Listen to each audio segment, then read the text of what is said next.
All right, let me give a couple of minutes for everybody to come on in and then we'll get started.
All righty, let's go ahead and get started for today.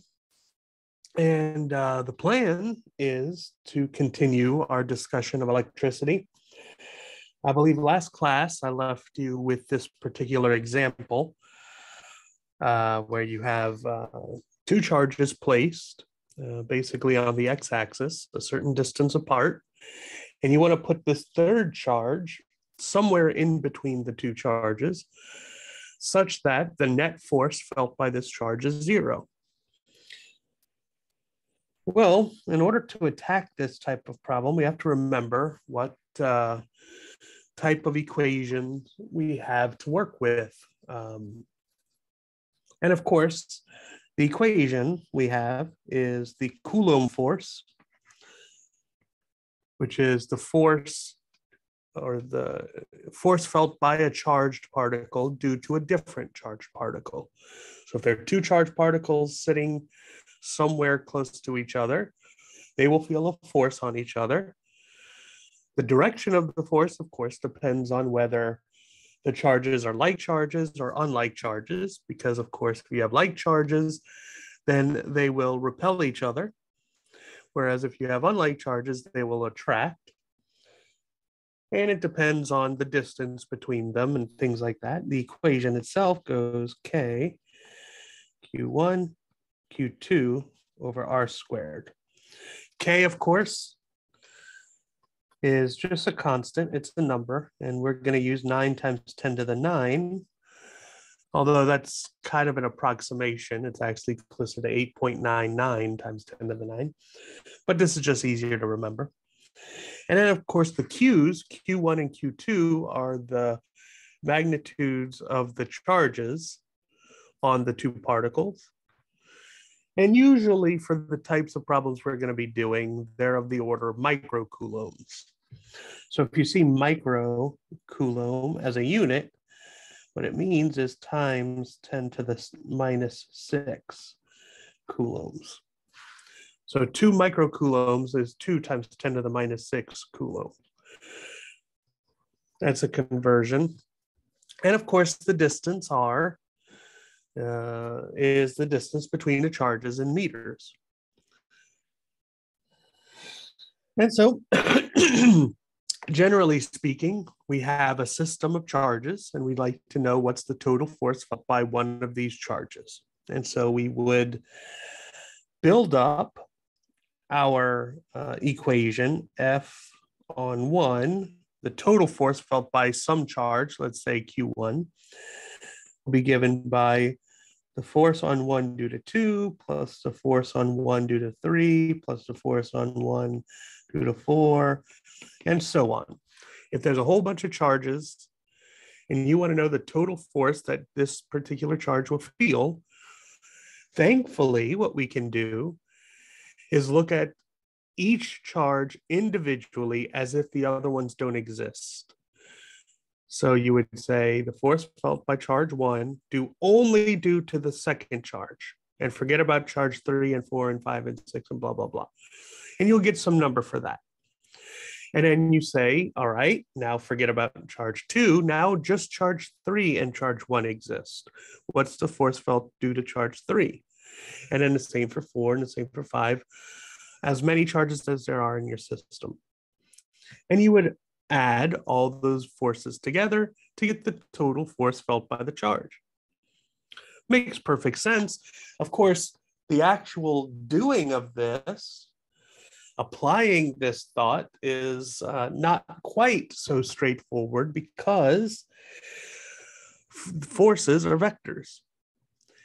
And in physics, when we're discussing vectors, of course, we have to remember that to add vectors together is not quite as straightforward as adding numbers.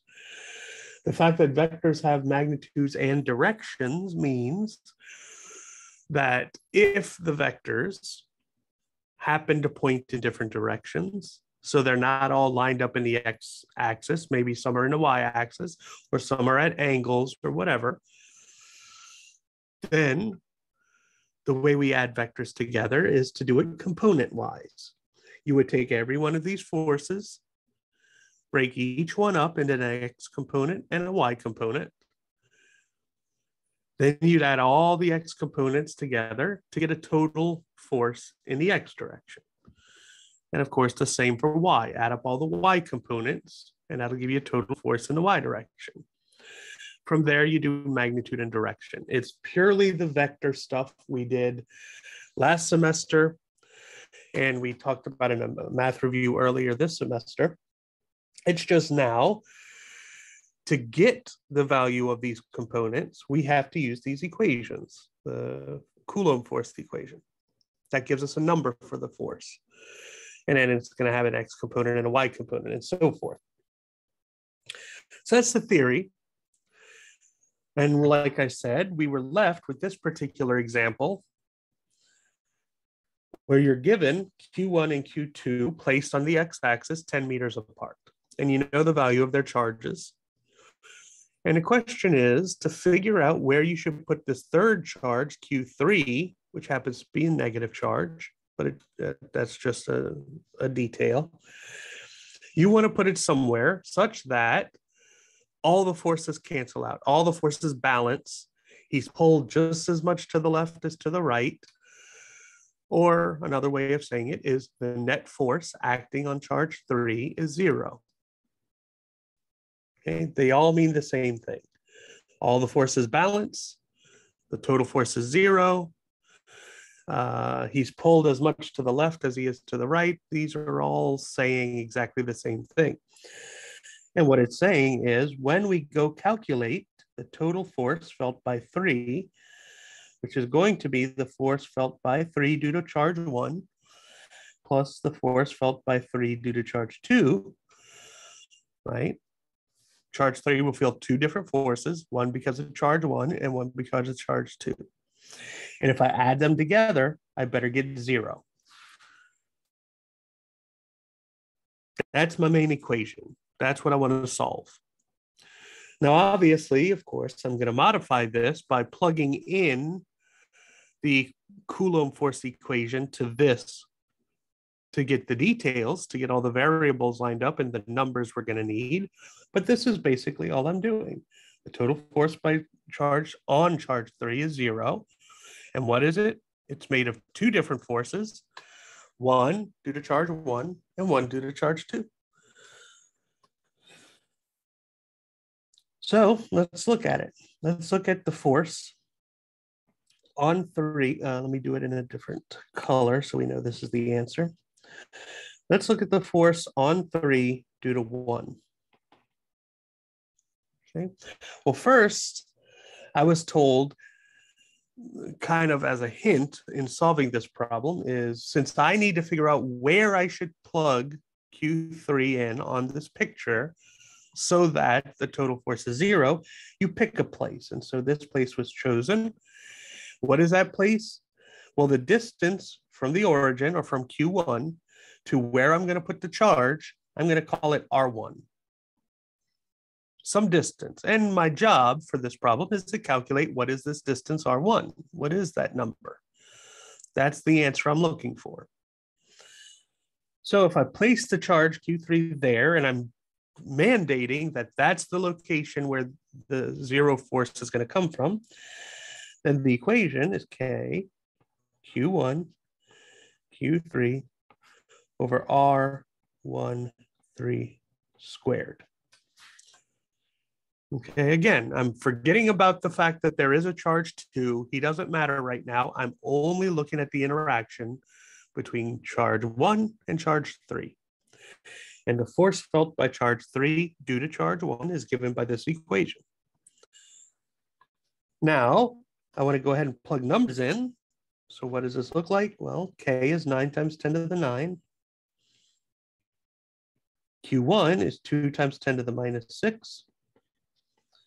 Q3 is minus 3 microcoulombs. But remember, whenever I go to plug the numbers into this equation to calculate the force, I always plug all the charges in as positive charges, even if in the problem it's supposed to be negative. When I plug it into this equation, I plug them in positive, and afterwards, I look at what direction the force will be, and that lets me put negatives or positives in front of the force. So although Q3 is negative 3 microcoulombs, I'm plugging it into my equation as positive 3 times 10 to the minus 6. And then, of course, the distance from 1 to 3, I don't know the number, but I'm calling it R1. So leave it as R1 squared.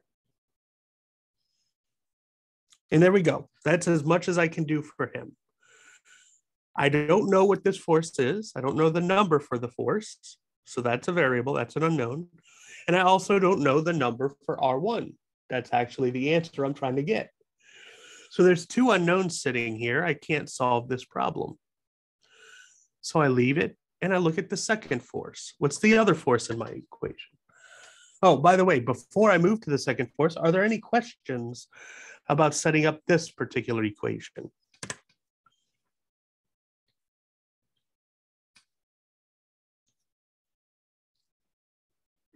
All right. So we move on to the next force. That's force on 3 due to 2, forgetting about 1. So force on 3 due to 2, of course, is K Q2 Q3 over R23 squared. Okay. Plugging my numbers in, K, of course, is still 9 times 10 to the 9. Q2, I look at my thing, it's 4 microcoulombs, so 4 times 10 to the minus 6. Q3 is 3 times 10 to the minus 6.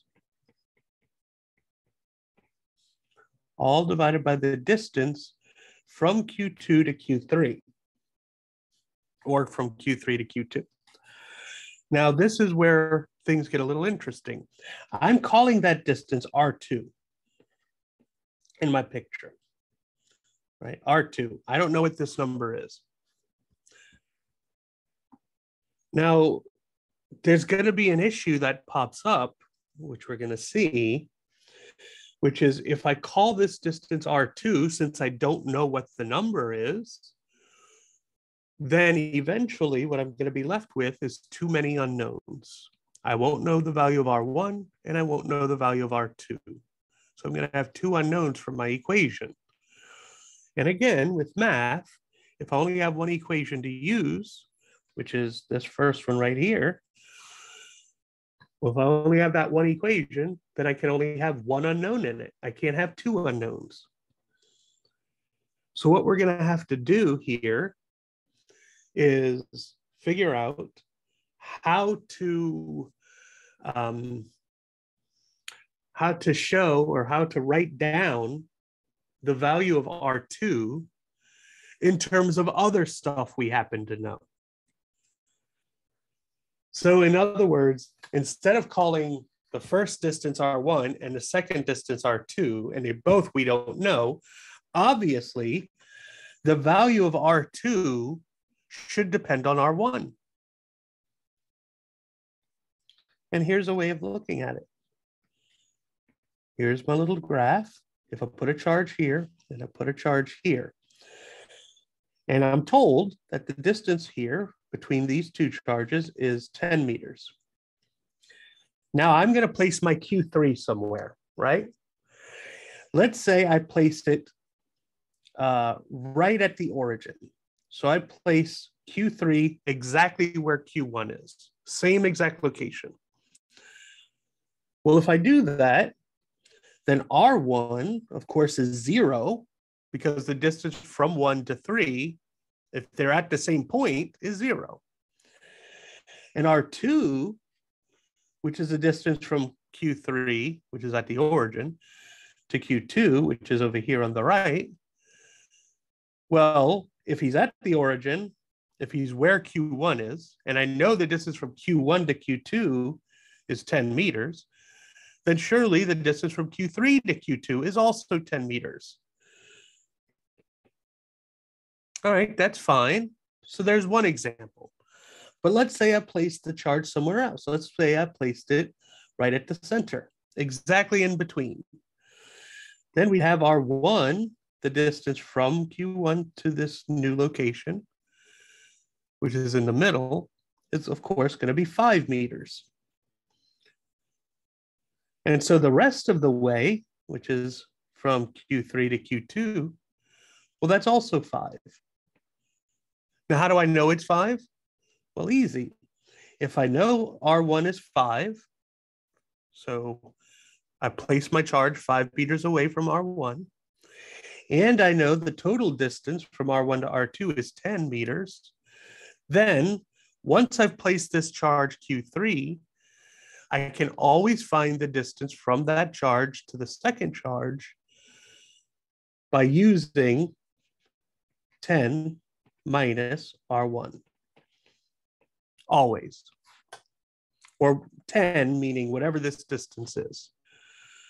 Right? So if you know the total distance from 1 to 2, which is all this yellow stuff, all of this, that's 10 meters long. And then I say, well, I place my charge here, and I want to know what's this distance. Well, all I have to do is say, take the total distance from 1 to 2, which is the total of 10 meters, and take away this much of it. That piece I don't want. All I want is the rest of the way. So R2 is always going to be the total distance minus whatever R1 was. If R1 is only 1 meter, then R2 has to be 9 meters. If R1 is 8 meters, then R2 has to be 2 meters. They always have to add up to the total distance. So if you know what R1 is, that can tell you R2. So that should tell us that instead of writing my equation in terms of R2 as I did here, let me replace R2. So I'll keep everything else the same.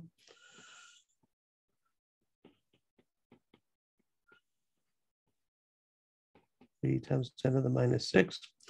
And now instead of writing R2 squared, what I have is 10 minus R1 squared. Okay, it's still R2, but now instead of writing R2, I know that R2 is the same thing as the total distance of 10 minus the initial piece of it, which is R1. And what this does is it eliminates the second unknown, R2, by replacing it with information we know about R1, which is already our first unknown. So now if we were to combine this into an equation, we'd only have the one single unknown of R1. R2 has, in essence, disappeared from our equation. Okay, so that's the trick of this problem. The trick of the problem is not setting it up initially. Setting it up initially is easy. You have three charges. You want to know what's that. You want to force the total charge or the total force on the third charge to be 0. So you just add up the charge on 3 due to 1 plus the charge on 3 due to 2 better be equal to 0. That's what the question says. The details, when you look into what these forces are, well, look at force on 3 due to 1, K, Q1, Q3 over R squared. What don't you know about it? You don't know where this R1 is. So R1 is my unknown. I want to find what should this R1 be such that this thing is true. But then I look at 3, 2, the force on 3 due to charge 2. Well, he's got his own distance.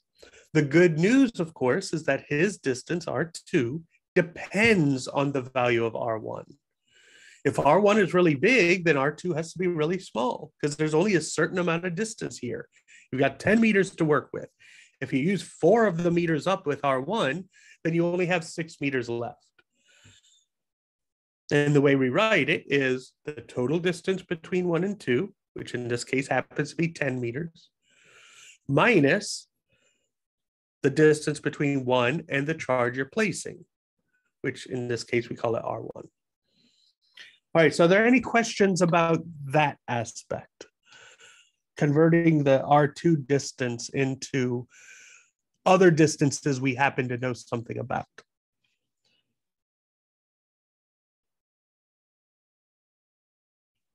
That's absolutely the key to this problem.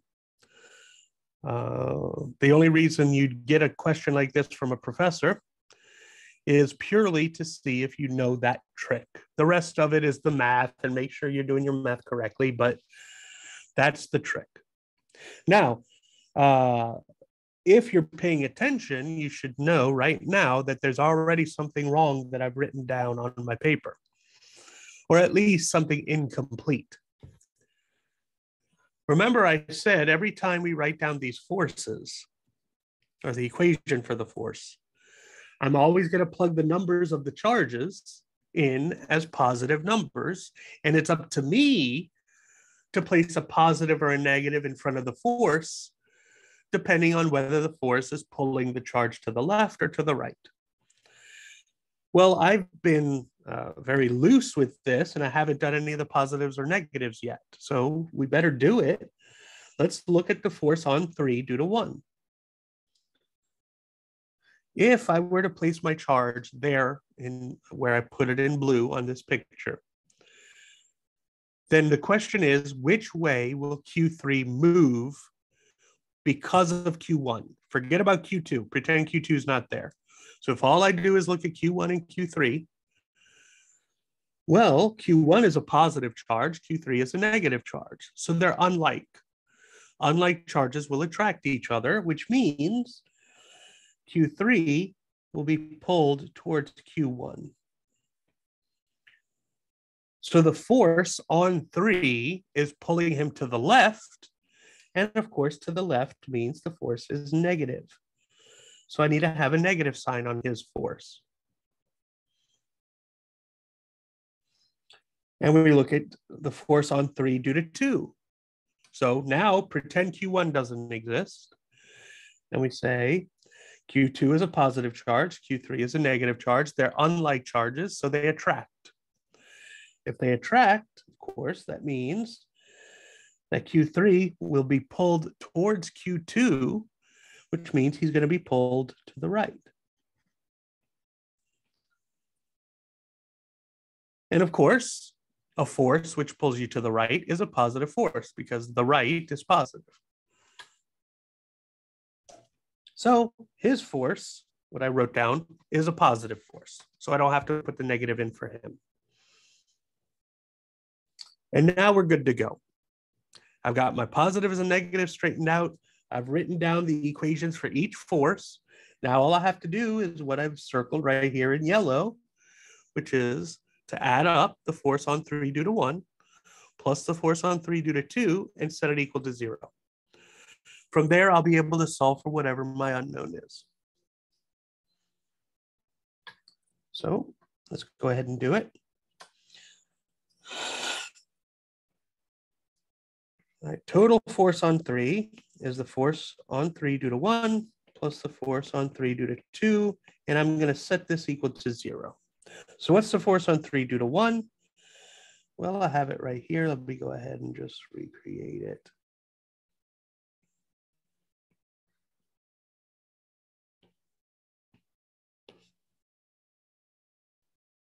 So there's the force on 3 due to 1. And then the force on 3 due to 2. What was he? Well, it's 9 times 10 to the 9 times 4 times 10 to the minus 6 times 3 times 10 to the minus 6 divided by 10 minus R1 squared. Set this equal to 0. And now we see we have our equation. This is the equation we have to solve, and we have to solve it for the unknown, which in this case is R1. I want to know what this distance is. So from here on out, the rest is just algebra. It's just math. The physics is over with. The physics was, here's the problem. Can you draw the picture? Can you imagine it, visualize it, whatever the case is? And then given that you're going to force this state, which is I'm going to place the charge somewhere special such that the net force happens to be 0. So I'm forcing that condition. So that means the force on my charge due to the first charge plus the force on my charge due to the other charge, if I add them together, they balance out, so they give me 0. And then I plug in what the actual values of these forces are by the equations, and it leaves me with my algebraic equation. From here on out, it's pure math. Any questions about this setup so far?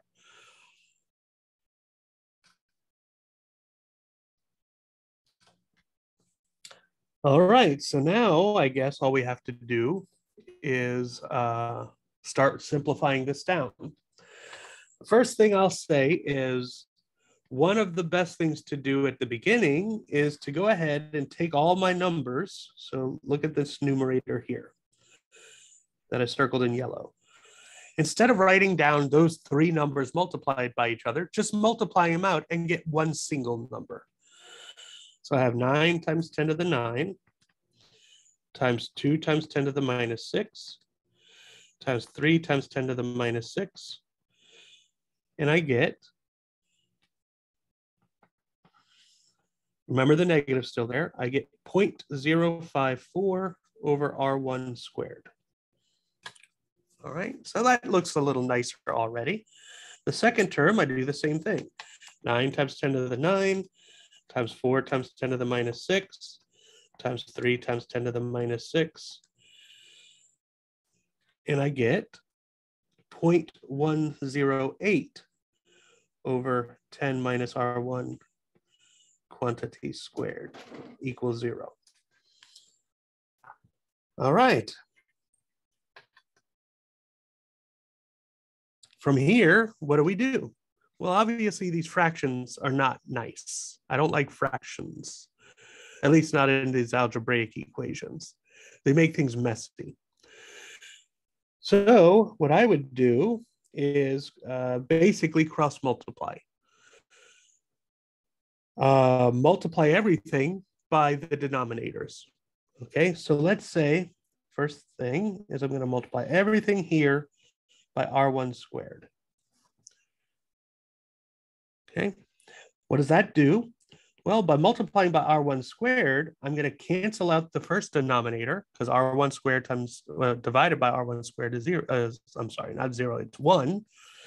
So the first term just loses his R1 squared term, so it's 0.054.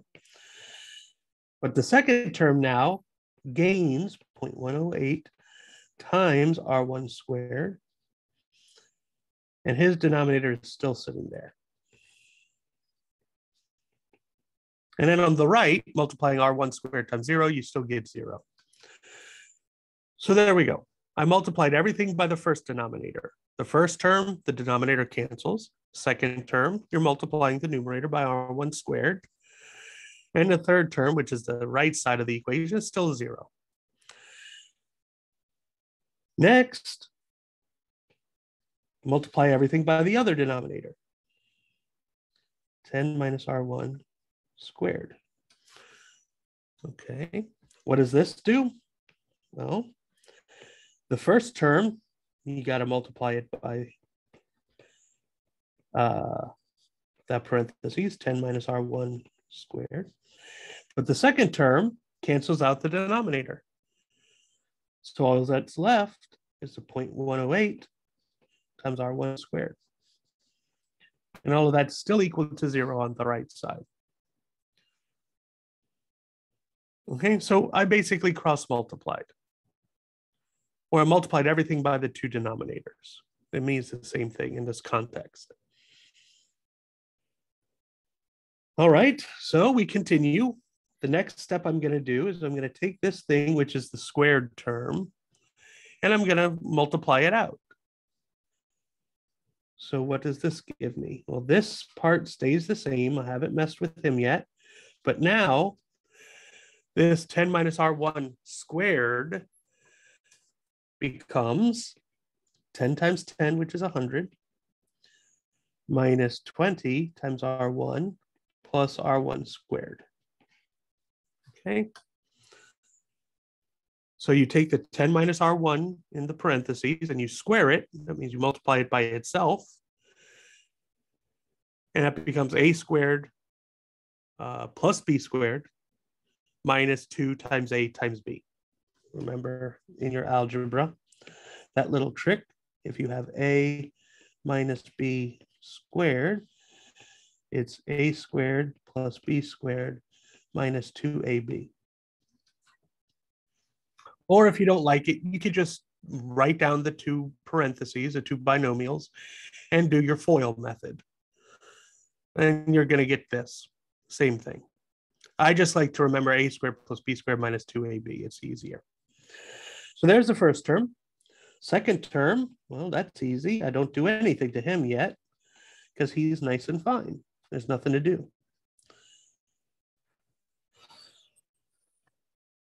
Okay, next, well, it's fairly straightforward. I take this 0.054 and I distribute it through these, this trinomial. So what do I get? Minus 0.054 times 100. 0.054 times 100. We move the decimal place over and we get 5.4. And then minus 0.054 times minus 20 will give me plus 1.08 R1. And then minus 0.054 times R1 squared is minus 0.054 times R1 squared. So there's the first term where I distributed the 0.054 through. And then the second term is still sitting there, 0.108 R1 squared equals 0.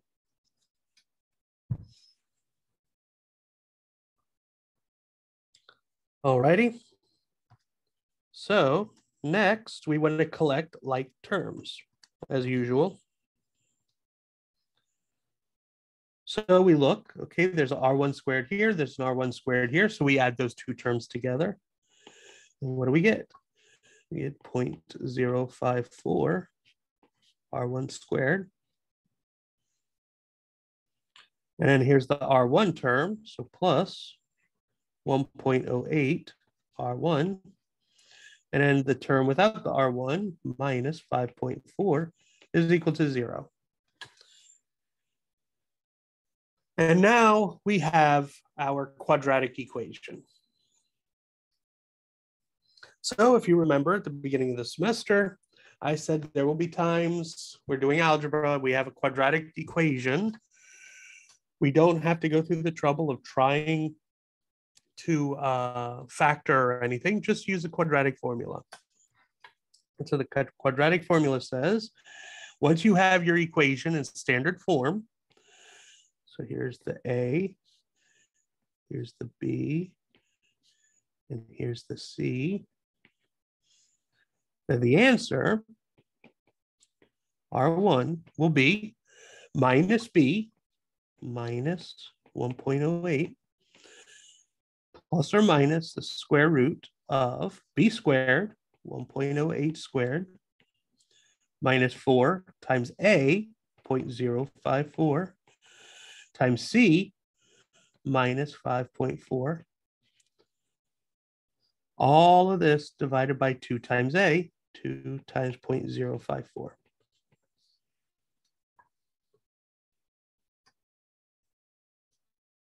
All right. So of course, more simplification needs to be done because we just want a number here. So let's simplify the square root. So I'll leave everything else alone for now. 1.08 sitting here, plus or minus square root of. Okay. So I'll do the right part of the square root first. I have 4 times 0.054 times 5.4. That gives me 1.1664. And then 1.08 squared on the left gives me 1.1664. Just so happens. There we go. And all of this divided by 2 times 0.054 gives me 0.108. All right, so we're getting there. Now we add the stuff in the square root. So leave this alone, 1.08 sitting here, plus or minus square root of 1.1664 times 2 gives me 2.3328, all divided by 0.108. All right, so this is going to give me two answers. One answer where I use the plus sign, and one answer where I use the minus. So let's see, what do we get for the plus? Well, I have minus 1.08 plus the square root of 2.3328.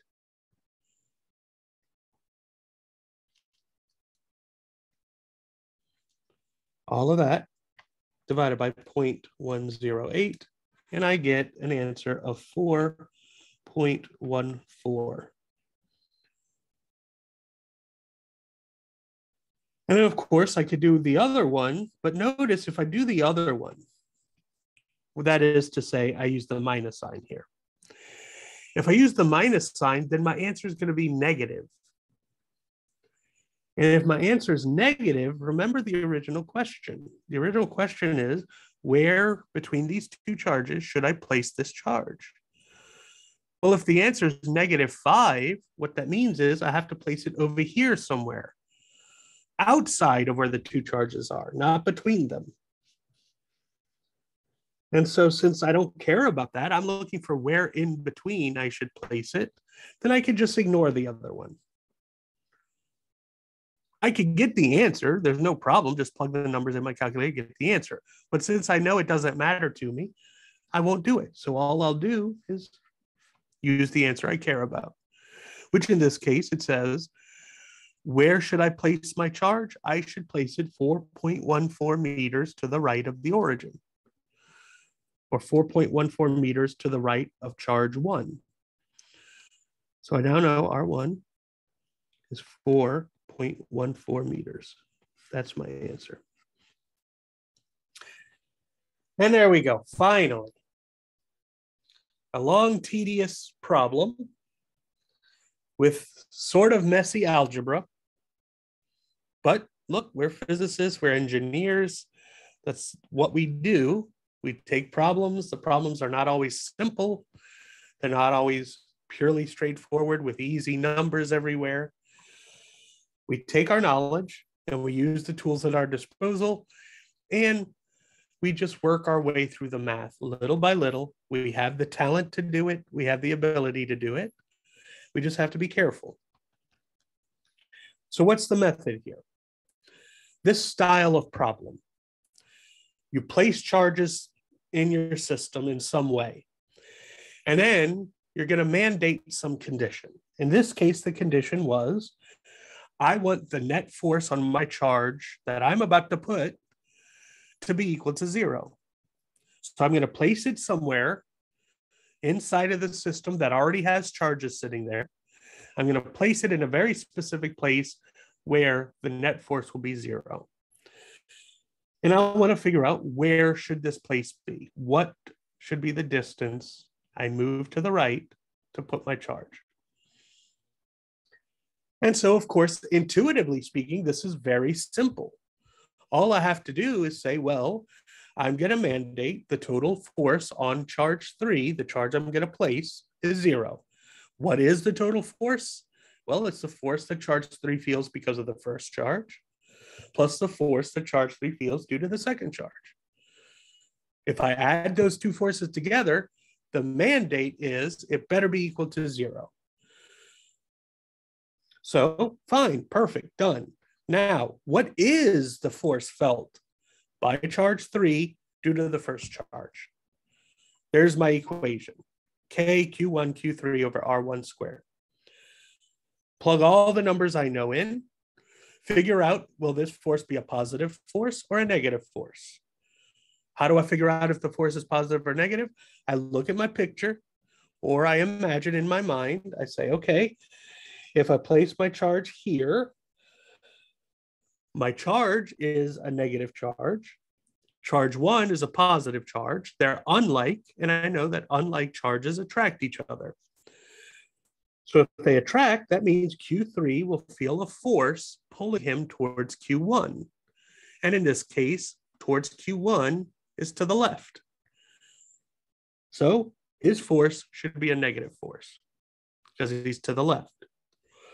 So I plug all this stuff in and I have an equation for the force. I can't solve it because I don't know the distance, but I leave it alone.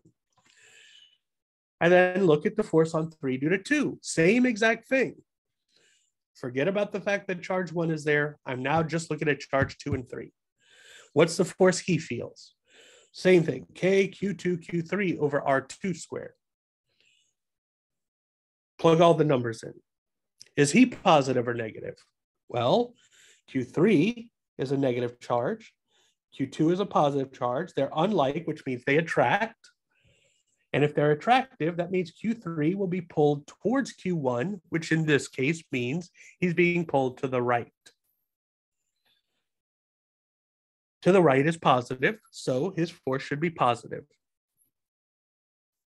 The next trick is his distance, R2, I don't want to leave it as R2, because if I do, then I'm left with this 2 unknowns problem.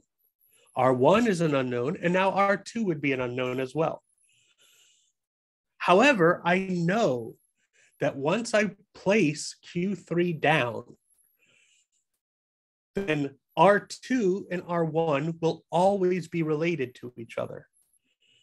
Because if I put if R1 is very, very small, that means it's further away from Q2, so Q2 will always be bigger. If I make R1 very, very big, that means it's really close to Q2, so R2 will be small. They're related to each other.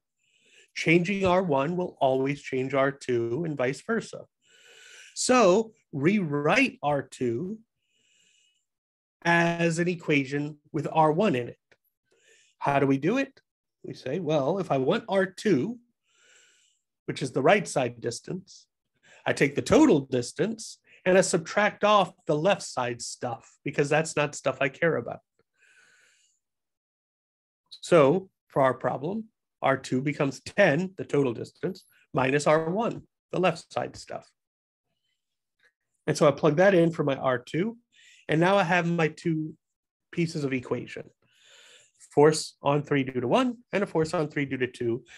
And the only unknown is R1. I take those two, I add them together, set it equal to 0 because that's the mandate. That's what I'm trying to do.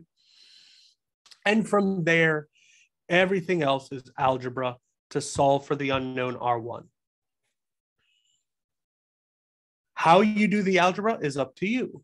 People will do this differently. Some people will move one term to the other side, and then they'll cross multiply. Some people think about multiplying by the two denominators at the same time. That's fine, if you're just skipping a step. However you want to go about doing the algebra, you do the algebra. At the end of the day, you're going to be left with the quadratic equation. So we put the quadratic equation in the standard form, which is ax squared plus bx plus c type. We define what is our a, what is our b, what is our c, so we can do quadratic formula. We plug all our numbers into the quadratic formula. Some more messy math we have to work on. But we do it, use our calculator. We get two answers because it's quadratic. One of the answers makes sense. The other answer we don't need. In this case, the answer we want to keep, of course, is the answer that mandates the charges between the two charges. So I take the positive number here. The negative number means I'm placing the charge on the other side, away, not in between the charges. If you wanted to know what that was, you could do that too. Just plug the numbers in and get an answer. But in our case, I don't care about it. All I want is this one. So there it is. All right. So with all of that, are there any questions about this example?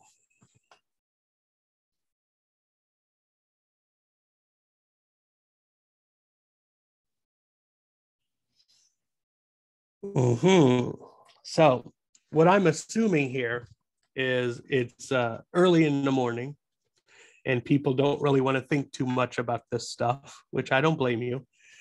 I'll say this. This is the hardest question you're going to get on your test. Okay. And by hardest, I mean most complex. The math is messy. It's all algebra. There's no calculus here. I'm not putting any fancy stuff. It's purely algebra. But it's not the straightforward, regular old manipulate the equation. You got to do a little fanciness in terms of algebra. But setting up the physics part of it, how do I set up my equations? What is it? What's my true intention here? The true intention is I add up all the forces together and set it equal to 0. Some of the forces may be positive, some of them might be negative. I have to use my intuition to figure that out. The other trick, I have two unknown distances, but they relate to each other. So choose one of them and relate it to the other. In this case, I want R1, so I'm changing R2 to be something with R1 in it. And then you do all the math. Little by little, step by step, take your time so you don't make little bitty mistakes. A negative problem, or the decimal place was wrong, or whatever, or I didn't distribute all three terms or something. You have to be very careful. But as long as you're careful and organized, you take it one step at a time until you get to the final quadratic equation. You plug it into the quadratic formula, one step at a time for him, until you get your two answers. This is definitely something you need to practice. Don't, wait for test day and say, well, I remembered this problem. I remember watching him solve it in class, and it seemed to make sense to me at the time. Because I promise you, if you didn't actually do this yourself, then when you have your blank sheet of paper for your test, you're not going to be able to do it. You're going to mess up. You're going to come to a point where you're not really sure, should you do this or should you do that? Or how do I go further from here? If you practice, then when you get a test problem, you will have seen the test problem before, or at least something very, very like it. And so there's no surprise. There's no, oh, I haven't practiced this before. If you practice before the test, you will have seen all the various styles of problems I could possibly give you. So you'll be prepared. All right, so that's that.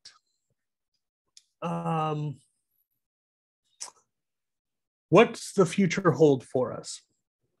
First of all, I just wrote up a homework problem on this. It's a single problem, and I'm going to post it to Canvas today, and I'll send an email when it's posted, but basically, you'll have a few days to work on the homework just to make sure you're keeping up and you're trying it yourself. Also, I noticed the practice problems hadn't been posted for some reason. I'll post them as well, make sure they're up there so you can look at practice problems and solutions and stuff. But that stuff will be there. What we're going to do next is still electricity, but something completely different. Now, in general physics, when you're doing electricity and magnetism, this section actually has multiple pieces. We have the electric force. From there, we'd move on to electric field, which is very related to the force, and then electric potential or voltage, which is also kind of related. They're all related. They have very, very similar equations. And how you work them is basically the same. They're the first two, electric field and electric forces, are vectors. So you have to do X and Y component stuff. Electric potential is not a vector, so it makes that part easier. But that's what we would do in general physics. Here, I'm just giving you kind of the foundational aspects of these things. I'm not going to go into the details, the strong details of everything. So we'll leave electric fields and electric potential for when you get to them in general physics. Instead, we're going to move to the next part, which is circuits. And again, since this is kind of an introductory class, I'm not going to do all of circuits. There's a whole bunch of, obviously you could be an electrical engineer and study your whole career circuits, which we can't do in this one semester. So I'll give you the basics of circuits. DC circuits, direct current. How do we draw circuits? How do we analyze the circuits? How do we make diagrams? Things like this. Once we're done with circuits, then we'll have our first test. So what I'm thinking is, let's say we do circuits on Thursday. Then the following Tuesday, we do examples. And then depending on if we're getting it fairly quickly or not, we'll either have the test review on that Thursday of next week, or we'll have another day of examples. And then the following Tuesday would be our test review. So either way, our first test is not next week, but it'll be the week after. It'll either be that Tuesday or that Thursday. I'm just not sure yet. So you could look into the future and see, okay, that's when our test is going to be. And I think, as I said last time, the test will be online. And the way it'll be handled is just like your homework assignments are handled. This isn't, you go into Canvas and it's a timed event where you have 1 hour and 15 minutes to work on the test on the website and submit it. This is just like the homework. You download the PDF, you work it out by hand, submit it back to Canvas by the deadline, and then I grade it. Usually I give a full day. So I'll post it in, let's say it's that Tuesday, I'll post it Tuesday morning. We won't have class. And so you'll have the full day to work on it till midnight that night, 11:59 p.m. So you could either take the class time to do it, since we would be having class, but since we have a test, we're not, you're free at that hour. Or if you'd like to sleep late, which I'm sure we all do, then you could wait till later in the afternoon when you get home from the rest of your classes. However you choose to do it is up to you. All I will note is that the deadline is 11:59 p.m. and I give the full day to account for any technical issues. So what I don't want to see is, 1:30 in the morning, someone says, oh, I tried submitting it, but there was an issue. Well, you had the full day. If you tried submitting it in the afternoon and there was an issue, we could have worked it out and figured out what to do, maybe email it to me or whatever. If you wait till after the deadline, then all one can assume from a professor's point of view is that you just didn't turn it in on time and you're trying to use an excuse. Whether that's true or not is immaterial.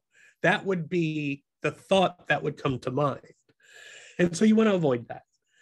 So that's why I always try to say, although the deadline is at this and this time, try to submit it earlier. That way, if there's a problem, then there's enough time for us to fix the problem and not have deadline issues or whatever may pop up.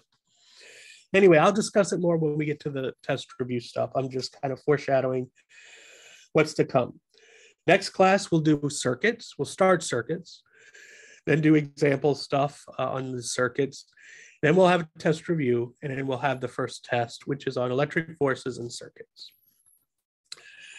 All right, so, and then like I said, be on the lookout. I'm posting the homework for this electric force problems today. So whenever you get a chance, you can start working on it. And of course, as always, if you have questions on the homework or anything like that, you're always welcome to email me, say, look, I'm doing this, and for some reason, this doesn't seem to be coming out right, or I'm stuck here. Can you give me a hint or let me know where I'm going wrong? That's perfectly fine. Just send me an email. Anyway, with all of that said, that's all I have for you today. If you don't have any questions for me, you are free to go until Thursday. Oh, Professor, do you mind scrolling up a little bit on the board? Yeah. Where would you like to go? Right. Wait, go a little bit down. Mm-hmm. Yeah, right there, because I was doing the problem, and I think I had gotten one of the numbers different on my notes. So when I was calculating it along with you, it was like weird. But I got it now. Thank you. Okay, sure.